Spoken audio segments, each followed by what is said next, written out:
A shopkeeper marks the price of an article 50% above its cost price and allows a 20% discount on the marked price. If the profit earned is ₹40, find the discount allowed. Okay.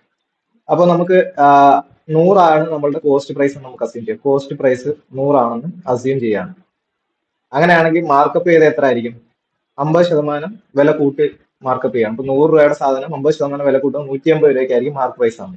ഇനി ഇതിൽ 20% discount കൊടുത്തിട്ട് cell ചെയ്യണം. അപ്പൊ selling price എന്ന് പറഞ്ഞാൽ 150 20% എളുപ്പം കണ്ടുപിടിക്കുക. അങ്ങനെ 20 150 ഓരോ പൂജ്യങ്ങൾ കട്ടാവും.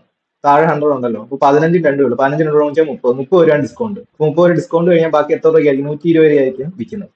അപ്പൊ നമ്മൾ ഇത് 100 വെച്ച് അസ്യൂം ചെയ്തതാണ്. നമ്മൾ അസ്യൂം ചെയ്ത പ്രകാരം 100 സാധനം 120 രൂപയ്ക്ക് 20 രൂപയല്ലേ നമുക്ക് ലാഭം. പക്ഷെ ക്വസ്റ്റിന് പറഞ്ഞിട്ട് 20 പകരം 40 അപ്പൊ 20 40 ആക്കണമെങ്കിൽ 2 കൊണ്ട് ഗുണിക്കണം. അപ്പൊ ഇവിടെ എല്ലാം 2 കൊണ്ട് ഗുണിക്കണം. അപ്പൊ ഇവിടെ കറക്റ്റ് കോസ്റ്റ് പ്രൈസ് 200 ആവും, കറക്റ്റ് മാർക്ക് പ്രൈസ് 300 ആവും, കറക്റ്റ് സെല്ലിംഗ് പ്രൈസ് 240 ആവും. എല്ലാത്തിനും 2 കൊണ്ട് ഗുണിക്കും.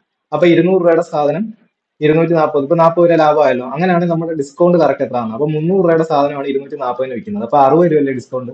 അപ്പൊ ആൻസർ 60.